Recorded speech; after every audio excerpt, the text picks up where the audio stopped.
আসসালামু আলাইকুম প্রিয় চাকরি প্রত্যাশী শিক্ষার্থীরা, আশা করছি আপনারা অনেক ভালো আছেন। আলহামদুলিল্লাহ আমিও অনেক ভালো আছি আপনাদের দোয়াতে। অনেকদিন পরে আপনাদের মাঝে হাজির হয়েছি। আজকের আলোচ্য বিষয় ভূমি রেকর্ড ও জরিপ অধিদপ্তরের নতুন একটি নিয়োগ প্রকাশ করেছে।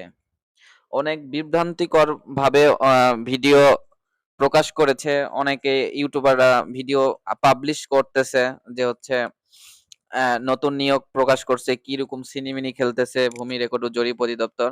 বেসিক্যালি এমনটা কোনো কিছুই না। আপনারা বেসিক্যালি যদি নিয়োগটি একটু ভালো করে পড়ে দেখেন তাহলে কিন্তু বিষয়টি সম্পর্কে সুন্দরভাবে বুঝে ফেলবেন।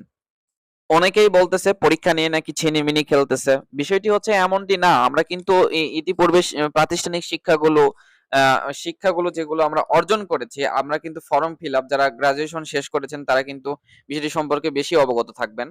যে ফর্ম ফর্ম পূরণ করার পরে আমরা যেটাকে ফর্ম ফিল আপ বলি, ফর্ম ফিল আপ করার পরে কিন্তু আবার কিন্তু পরীক্ষার কিছুদিন আগে কিন্তু আবারও কিন্তু তারা চান্স দেয় যে হচ্ছে আবেদন করতে পারবে।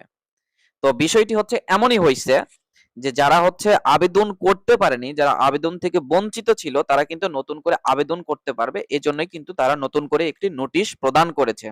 অর্থাৎ কিছু পদ বাদে মোটামুটি সব পদেই কিন্তু আবেদন করতে পারবে।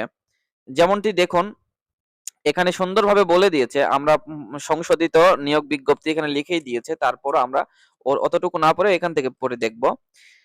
এ অধিদপ্তরের 30 ফাল্গুন, অর্থাৎ ওই যে ফাল্গুনের 30 তারিখে যেটি মানে তারা নিয়োগ বিজ্ঞপ্তি প্রকাশ করেছিল সেইটি কিন্তু উল্লেখ করেছে এখানে। অর্থাৎ 14 মার্চ 2024 খ্রিস্টাব্দের এত স্মারকলিপিতে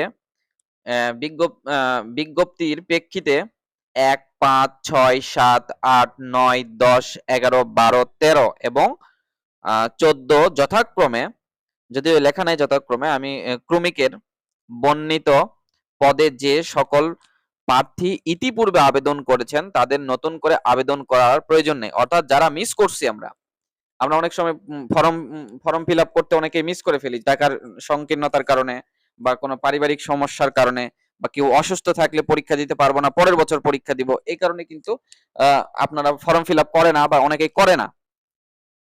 তো সেইটিই কিন্তু এখানে সুন্দর করে আপনাদের বোঝানোর আহ, বোঝানোর জন্য আমি বেসিক্যালি এই কথাটি বললাম যে সুযোগ দেয় তারা। তো ঠিক তেমনটি তারা সুযোগ দিয়েছে।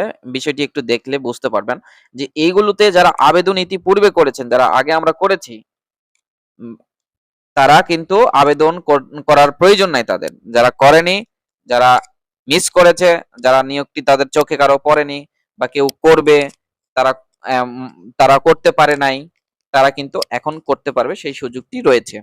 এ কারণেই সংশোধিত। আর সামনে কিন্তু পরীক্ষা অনুষ্ঠিত হতে যাচ্ছে।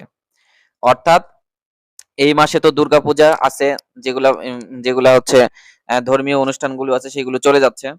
যেটা যার ধর্ম তার তার, বিষয়টি হচ্ছে এমন। এই মাসটি শেষ হলে পরের মাস থেকে পরীক্ষা অনুষ্ঠিত হবে।